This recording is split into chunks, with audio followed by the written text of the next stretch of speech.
Ya, 200 tahun sampai tahun 1960 orang Islam masih memperbudak manusia. Negara-negara Islam masih memelihara perbudakan karena Allah tidak melarang.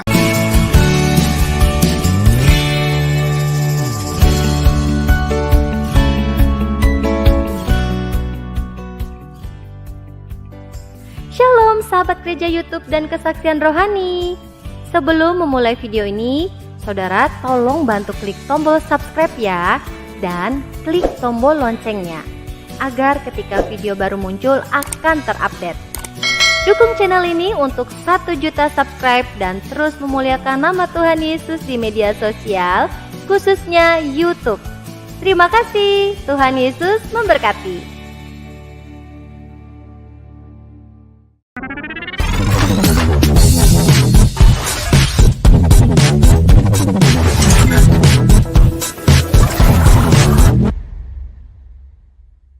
Shalom Bapak Ibu dan saudara-saudara yang dikasihi Tuhan Yesus.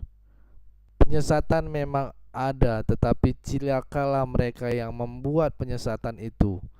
Iblis hadir menyerupai domba, tetapi oleh hikmat dan kasih karunia Roh Kudus yang menyertai kita, dari buahnya lah kita boleh mengerti dari pengajaran-pengajaran yang diberikan kepada setiap orang. Kita simak setiap video yang ada dengan membuka hati, membuka mata kita, dan membuka telinga, supaya kita boleh diberi pengajaran dan pembelajaran dari setiap apa yang boleh kita simak. Mari kita saksikan video berikut ini. Yahkum bima anzalallah faulaika humul kafirun. Jadi kalau kita membuat hukum tidak berdasarkan hukum Allah, maka hukumnya kafir. Dari situlah maka akibatnya apa? Akibatnya bahwa pemerintah Saudi Arabia ketika membuat undang-undang larangan perbudakan, dilarang ada perbudakan atas desakan dari Amerika, ya, sehingga siapapun di Saudi yang punya budak-budak harus dibebaskan tanpa syarat dan tidak perlu bebaskan, dibebaskan mereka. Perbudakan dilarang oleh pemerintah Saudi. Larangan semacam itu mengakibatkan negara didemo oleh rakyatnya sendiri, disebutnya raja kafir.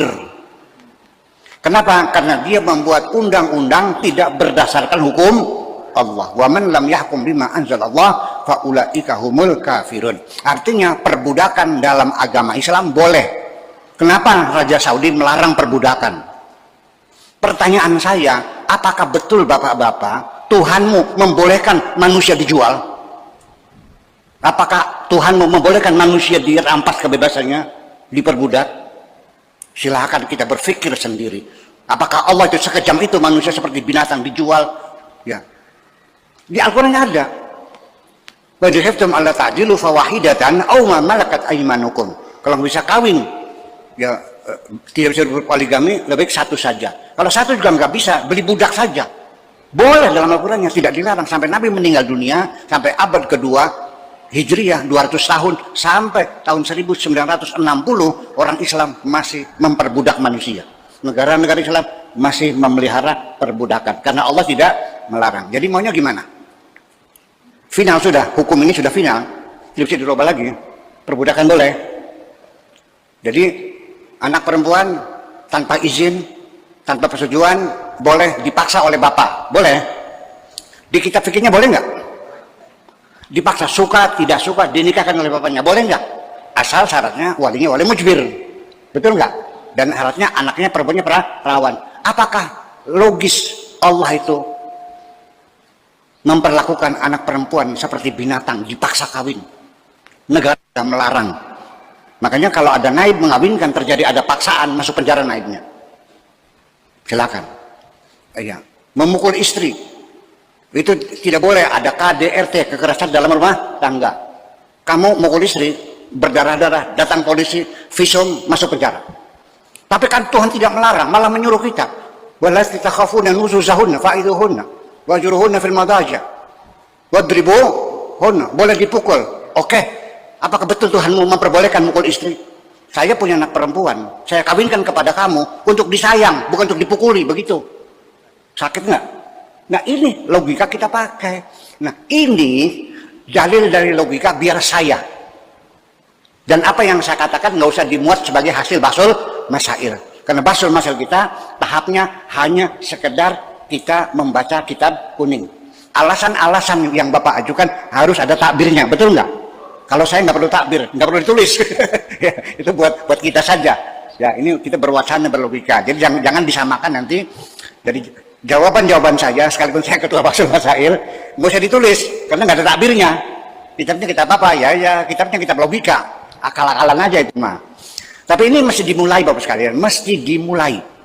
Sekalipun tidak sekarang. Ya, mungkin sampai anak cucu kita. Tapi yang saya khawatirkan ini angka kemurtadan orang Islam yang pada murtad di setiap negara terus meningkat, mengerikan sekali. Kenapa? Karena mereka melihat banyak faktor. Satu, kekerasan, radikalisme, terorisme. Ya kan begitu? Kemudian tidak korupsi, kejahatan-kejahatan. Kemudian juga tokoh-tokoh agama yang sering tersandung skandal, hubungan seksual, korupsi, dan sebagainya. Jujur aja ini. Dan hukum-hukum agama yang sudah tidak masuk akal. Sudah tidak masuk akal. Nanti terutama yang paling banyak yang murtad perempuan. Karena yang merasa dihinakan, warisan dapat separoh. Padahal dulu yang bantu orang tua anak perempuan, betul nggak? Yang mengasuh adik-adik itu anak laki anak perempuan. Yang ke pasar, yang masak, yang nyuci, yang rehab rumah orang tua, anak laki-lakinya mana? Tepel-tepelan. Atas dasar apa? Anak laki-laki dapat 2, perempuan dapat 1. Padahal kontribusinya untuk ekonomi keluarga adalah anak perempuan. Kalau di Arab memang laki-laki semuanya, serba laki-laki. Jare al-hukmu yaduru ma'ilatihi wujudan wa adaman. Dalilnya anak. Betul nggak? Hukum itu berputar berdasarkan ilatnya.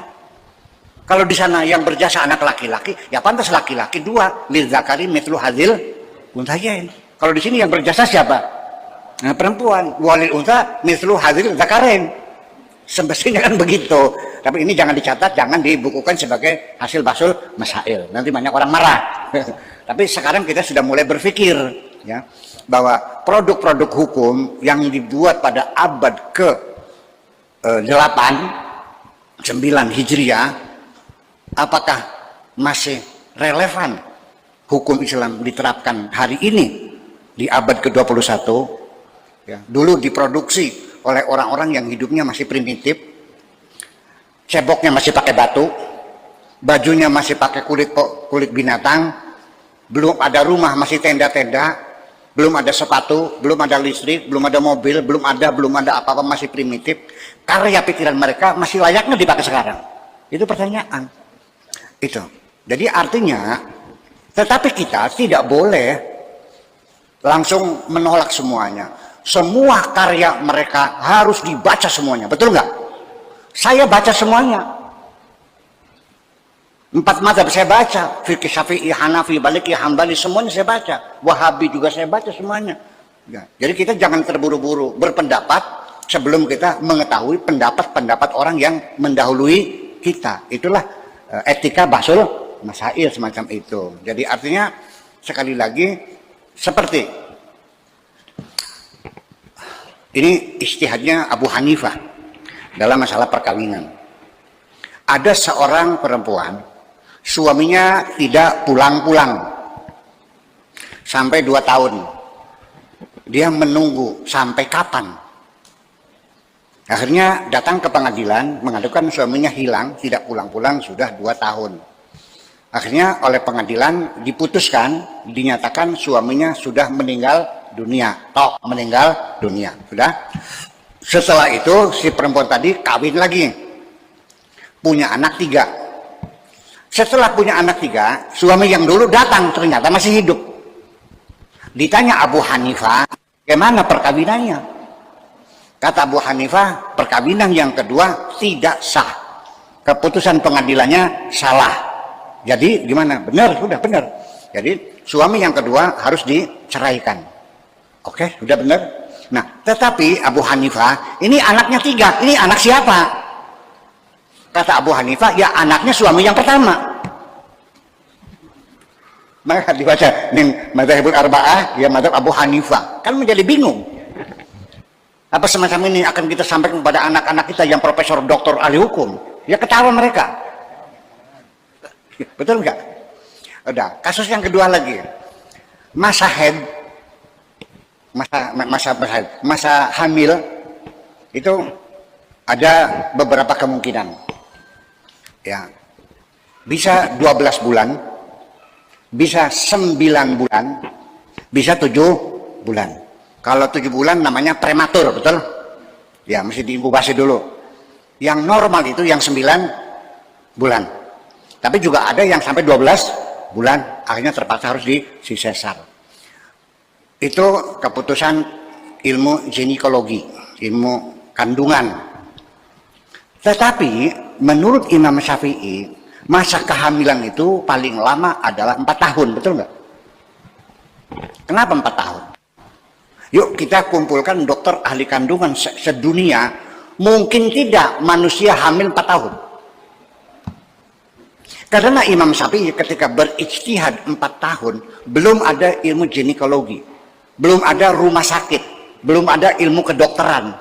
Yang ada hanya tebakan saja, tidak didukung dengan eksperimen-eksperimen. Apakah itu keputusan langit, apa keputusan bumi? Apakah ini ijtihadnya seorang nabi, apakah ijtihadnya seorang ulama? Di sini yang jadi persoalan, kadang-kadang kita seringkali memaksumkan semua. Masa iya Imam Syafi'i salah, betul nggak? Ada nggak yang ngomong, masa Imam Syafi'i salah? Iya, jadi maksum dong kalau gitu. Jare ahli sunnah wal jamaah kok imam tidak maksum. Yang memaksumkan imam itu hanya orang Syiah. Jare konon. Tapi ternyata ahli sunnah juga memaksumkan imamnya juga kok. Ya itu enggak masalah. Saya sejak kecil waktu masih pesantren di Babakan, itu paling sering digebrak sama kiai, karena saya kritis. Digebrak sambil dikatakan pinter Sirata, pinter Imam Syafi'i. Dari kita ya pinter kita. Gulut ya ayo. Ya itu. Jadi rasa pemberontakan semacam itu dulu saya liar.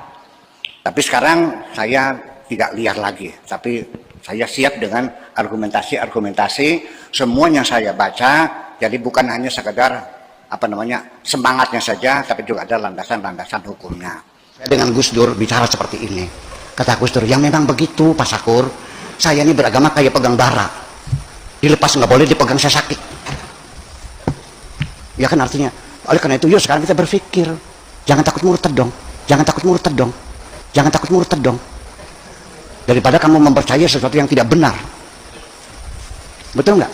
Ya iya, berpikir kritis, berpikir kritis, berpikir kritis. Selama ini kita dididik beragama ini dengan cara pejamkan matamu, matikan lampu, tutup jendela, kunci pintu. Yakinlah begitu caranya.